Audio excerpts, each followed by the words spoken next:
అందరికీ నమస్కారం. ఈరోజు మనం 8th క్లాస్ మ్యాథమెటిక్స్లో ఎక్స్పోనెంట్స్ అండ్ పవర్స్ అనే చాప్టర్లో ఎక్సర్సైజ్ 12.2 3-4 కాలమ్స్ నేర్చుకుందాం.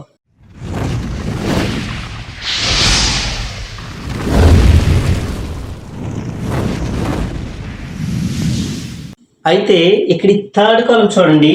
Express the number appearing in the following statements in standard form. Express the number appearing in the following statements. ఈ following statements లో ఒక నెంబర్ కనిపిస్తుందట. ఆ నెంబర్ని ఎలా ఎక్స్ప్రెస్ చేయాలి? ఇన్ స్టాండర్డ్ ఫామ్ లో ఎక్స్ప్రెస్ చేయాలి. ఇక్కడ చూడండి, ఫస్ట్ వన్, ఈ థర్డ్ కాలంలో first one, 1 micron is equal to 1/10 lakhs metres. అయితే ఇక్కడ చూడండి, ఈ నెంబర్ ఒకటి తీసుకోవచ్చు. ఈ నెంబర్ ఏది? ఇదిగో ఈ నెంబర్ చూసారా, 1/10 lakhs. 1/10 lakhs, 1 పక్కన 6 zeros. ఓకే, దీన్ని స్టాండర్డ్ ఫామ్లోకి మార్చాలి. స్టాండర్డ్ ఫామ్లోకి ఎలా మార్చుతాము? 1 దీన్ని పవర్స్లో రాసేద్దాం. దీన్ని 10^6 అని రాయొచ్చు కదా. 6 digits ఉన్నాయి అంటే 6 zeros ఉన్నాయి కాబట్టి 10^6. ఇప్పుడు 1/a⁴m ఫార్ములా ఇది చూడండి, నేను ఫార్ములా రివర్స్లో రాస్తున్నాను. 1/a⁴n అంటే a⁻−n గా రాయొచ్చు కదా. అంటే 10⁻−6, దీన్ని 10⁻−6 గా రాయొచ్చు. యాక్చువల్లీ ఈ రివర్స్లో వాడాం కదా, ఇది ఈ విధంగా వాడతాం అనమాట. ఇట్ ఈజ్ ఈక్వల్ దీన్ని 1 × 10⁻−6 అని రాయొచ్చు కదా. ఇదే స్టాండర్డ్ ఫామ్. 1 అంటే స్టాండర్డ్ ఫామ్ అంటే మనం నేర్చుకున్నాం కదా, a × 10⁻b. ఏ అనేది ఏంటి? ఒక న్యాచురల్ నెంబర్ 1 నుండి 9 వరకు ఉండే డిజిట్స్ కావచ్చు, డెసిమల్ కూడా కావచ్చు. ఆ డెసిమల్ ఎలా ఉండాలి? డెసిమల్కి లెఫ్ట్ సైడ్లో ఒకే ఒక్క డిజిట్ ఉండాలి. సో ఇక్కడ న్యాచురల్ నెంబర్ 1 అనేది ఉంది కాబట్టి ఓకే, 1 × 10⁻−6 ఇది. Therefore 1 micron is equal to 1 × 10⁻⁻6 metres. అంటే ఈ నెంబర్ని ఈ విధంగా రాసుకున్నాం. ఓకే, నెక్స్ట్ సెకండ్ వన్ చూడండి.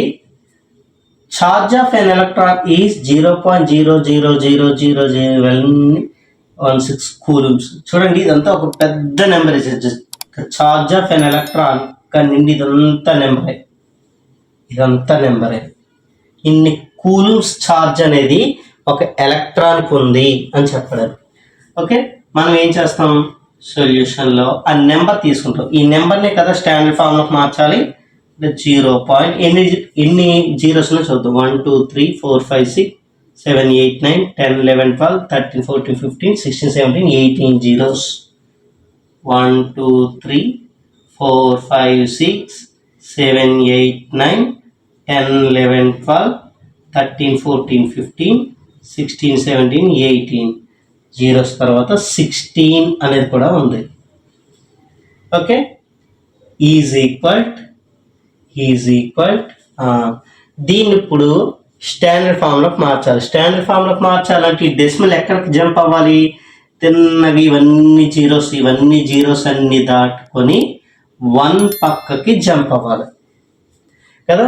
మరి 1 పక్కకి వెళ్ళాలి అంటే ఫస్ట్ మనం ఏం చేస్తాం? డెసిమల్ తీసేద్దాం. ఫస్ట్ డెసిమల్ తీసేస్తే ఏమవుతుందో చెప్పండి? 16/16 ఇక్కడ డెసిమల్ తర్వాత ఎన్ని డిజిట్స్ ఉన్నాయి? 3 4 5 6 7 8 9 10 11 12 13 14 15 16 17 18 19 20 డిజిట్స్ ఉన్నాయి. డెసిమల్ తర్వాత 20 డిజిట్స్ ఉన్నాయి అంటే మనం ఏ విధంగా రాయొచ్చు? 10⁻20 అని రాయొచ్చు. ఓకే, 16/10⁻20. అయితే మనకి ఇక్కడ తెలుసు కదా, డెసిమల్ అనేది 1 పక్కన ఉండాలి. అంటే ఈజ్ ఈక్వల్ 1.6. 16 1.6 × 10 అని రాయొచ్చు కదా. by 10⁻20 ఈజ్ ఈక్వల్ 1.6 ఇంటూ ఇది a⁻m/a⁻n ఫార్ములా. అంటే a power m by a power n formula a power m minus n అవుతుంది.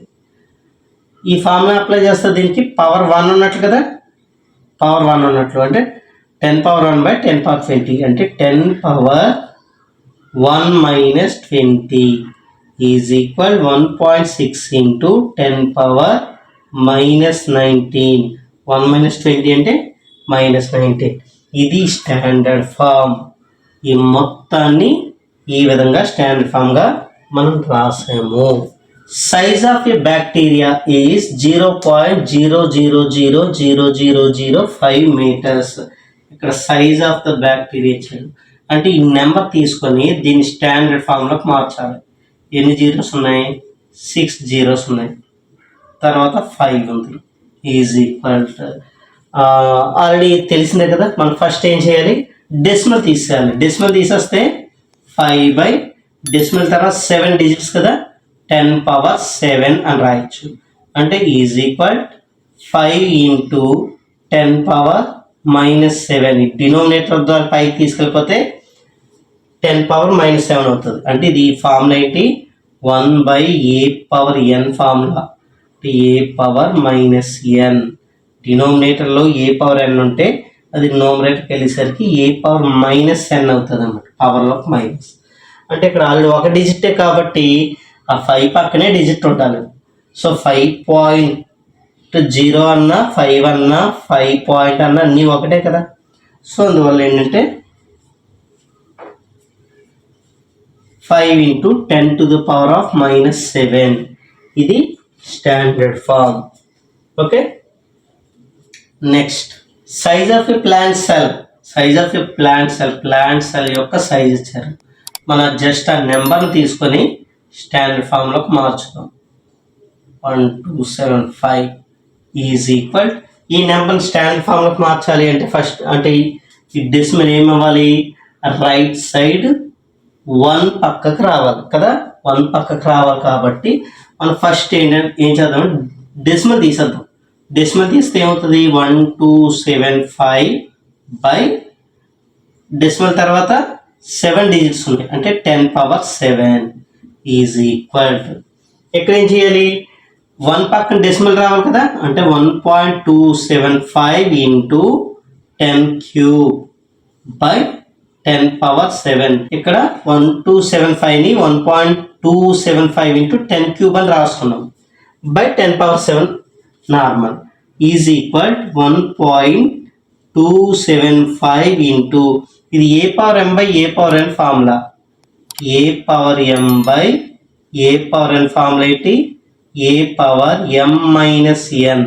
ఈ ఫార్ములా ప్రకారంగా 10 పవర్ 3 మైనస్ 7 అవుతుంది. 3 minus 7 it is equal 1.275 into 10 power minus 4. 3 minus 7 అంటే మైనస్ 4. ఇది standard form. Okay, next sum. Okay, next sum చూడండి. Thickness of a thick paper. Thickness of a thick paper is 0.07 millimetres. మనం just ఈ నెంబర్ను తీసుకొని standard ఫామ్లోకి మార్చడమే. 0.07 అంటే first మనం ఏం చేయాలి? డెసిమల్ తీసేస్తే చాలు. ఎందుకంటే ఈ డెసిమల్ అనేది 7 దాటిపోవాలి అంటే డెసిమల్ తీసేద్దాం. 7 బై 10 స్క్వేర్ కదా, is equal 7 into 10 power minus 2. డినోమినేటర్లో అంటే 1 బై ఏ పవర్ ఎన్ ఉందనుకోండి, డినోమినేటర్కి వెళ్ళేసరికి మైనస్ అన్ అవుతుంది. ఓకే, ఇది స్టాండర్డ్ ఫామ్. అంటే 0.07 is equal 7 into 10 power minus 2. ఇది standard form. Okay, next sum. ఇప్పుడు లాస్ట్ సమ్.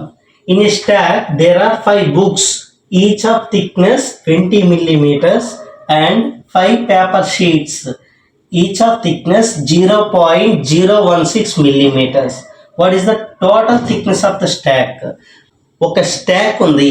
ఆ స్టాక్లో ఏమున్నాయి? 5 బుక్స్ ఉన్నాయి. 5 బుక్స్ ఉన్నాయి, అలాగే 5 పేపర్ షీట్స్ ఉన్నాయి. 5 బుక్స్ ఉన్నాయి, అలాగే 5 పేపర్ షీట్స్ ఉన్నాయి. 5 బుక్స్ కూడా ఒక్కొక్కటి థిక్నెస్ 20 millimeters. ఒక్కొక్క బుక్ యొక్క థిక్నెస్ అంతా 20 మిల్లీమీటర్స్. అలాగే పేపర్ షీట్, ఒక్కొక్క పేపర్ షీట్ యొక్క థిక్నెస్ ఎంత 0.016 millimetres. So what is the total thickness of the stack? ఆ స్టాక్ యొక్క టోటల్ థిక్నెస్ అనేది మనం కనుక్కోవాలి. ఎలా కనుక్కుంటాం చూడండి. ఇప్పుడు మనకి 5 బుక్స్ ఉన్నాయి కదా, ఒక్కొక్క బుక్ యొక్క థిక్నెస్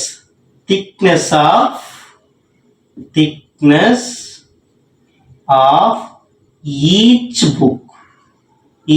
బుక్ ఒక్కొక్క బుక్ యొక్క థిక్నెస్ అంతా ఈజ్ ఈక్వల్ 20 మిల్లీమీటర్స్.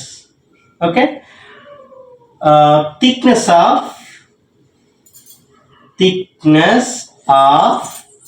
5 బుక్స్ యొక్క థిక్నెస్ ఎంత అనేది చూద్దాం. 5 బుక్స్ యొక్క థిక్నెస్ ఎంత వస్తుంది? ఒక్కొక్క బుక్ 20 మిల్లీమీటర్స్ అంటే 5 బుక్స్ అంటే 5 into 20 అంటే 20 into 5 is equal 100 millimetres. Okay, same next 5 paper sheets ఇచ్చాడు. 5 పేపర్ షీట్స్ ఒక్కొక్కటి థిక్నెస్ ఇచ్చాడు. Thickness of each paper sheet ఒక్కొక్క పేపర్ షీట్ యొక్క థిక్నెస్ ఎంత? 0.016 మిల్లీమీటర్స్. ఇప్పుడు చెప్పండి, thickness of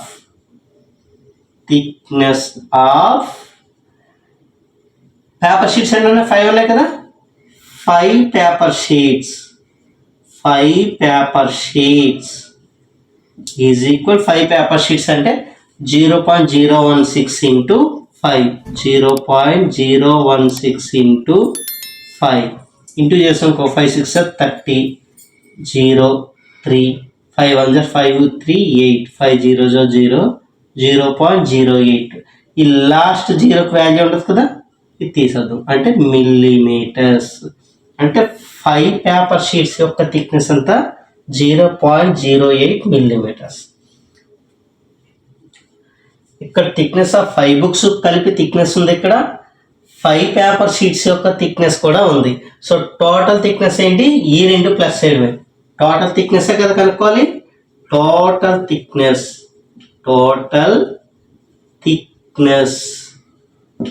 thickness is equal 5 books యొక్క థిక్నెస్ అంతా 100 మిల్లీమీటర్స్ ప్లస్ 5 పేపర్ షీట్స్ యొక్క థిక్నెస్ అంతా 0.08 మిల్లీమీటర్స్. ఇప్పుడు ఈ 2 ప్లస్ చేసామనుకోండి 100.08 మిల్లీమీటర్స్.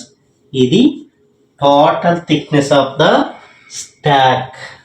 అయితే దీంతో మనకి ఎక్సర్సైజ్ అయిపోయింది, అలాగే చాప్టర్ కూడా అయిపోయింది.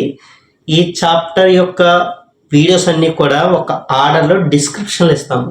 మీరు చూడండి, ఏమైనా డౌట్ ఉన్నా కూడా కామెంట్ చేయండి. నేను కానీ చూస్తే ఖచ్చితంగా రెస్పాండ్ అవుతాను. Okay, thank you.